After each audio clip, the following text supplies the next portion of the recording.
Bismillahi rahmani rahim wassalatu wassalamu ala ashrafil mursalin sayyidina Muhammadin sallallahu alayhi wa sallam. Monsieur le Président de l'Assemblée nationale, Monsieur le Premier ministre, je vous souhaite la bienvenue ainsi que la délégation qui vous accompagne. Monsieur et frères, chers collègues, les honorables députés, Messieurs les membres du gouvernement, de son Excellence du Premier ministre, mon intervention va s'articuler sur quelques 3 ou 4 points. Monsieur le Premier ministre, vous avez sollicité la confiance des députés le lundi 7 septembre 2020 et vous l'avez obtenue. Vous voilà aujourd'hui pour gagner la confiance pour la réalisation de votre programme qui s'articule autour de plusieurs axes prioritaires de développement. Certes, un programme ambitieux, cadrant parfaitement avec le programme du président de la République, son Excellence Mohamed Ould Cheikh El Ghazouani, choisi librement par les Mauritaniens, dont la vocation est de bâtir un État de droit au service du citoyen, d'assurer une justice sociale, de renforcer l'unité nationale et de consolider la cohésion sociale. Votre gouvernement, sous votre direction, œuvrera bien sûr dans la présente déclaration de politique générale à la réalisation de ce programme.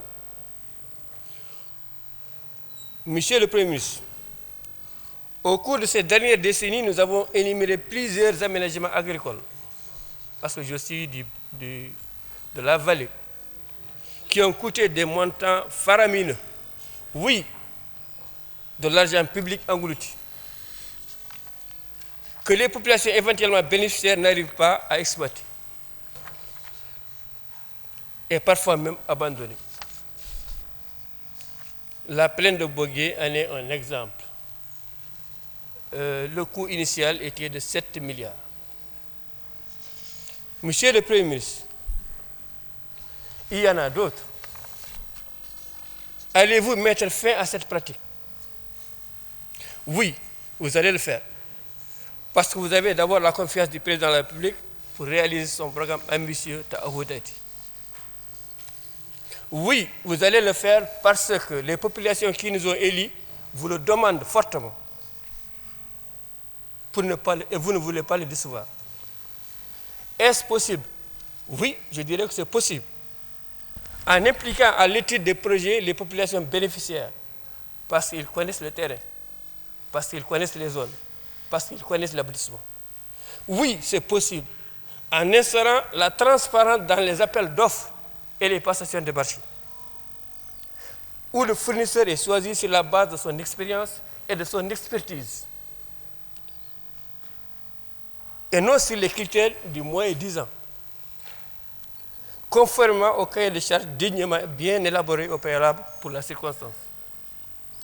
Oui, en assurant simplement un contrôle strict, régulier et rigoureux du début à la fin des réalisations des projets par d'abord un bureau de contrôle compétent de renommée nationale si c'est possible, ou une agence nationale rattachée à la présidence, soit à la présidence, soit à la primature, dont le personnel est choisi sur serment et sur la base des compétences.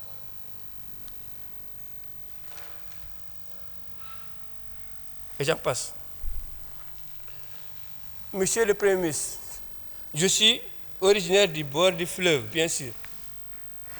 Nous avons des localités voisinantes au niveau du Sénégal qui utilisent les eaux de surface, l'eau du fleuve, alors que nous avons de la soif. Nous connaissons la soif, parce que tout simplement, il s'agit des eaux souterraines que nous utilisons. Il est temps aujourd'hui de verser votre politique dans l'utilisation des eaux de surface comme le Sénégal, mais aussi les services de base, parce que les localités voisinantes au niveau du Sénégal sont éclairées pendant les nuits, alors que certaines de nos localités sont dans l'obscurité. Et je terminerai en remerciant Monsieur le Premier ministre, votre gouvernement, pour l'inauguration de l'Institut d'enseignement originel à Bogué que nous saluons, parce que tout simplement nous sommes fous de ce. Et je vous remercie.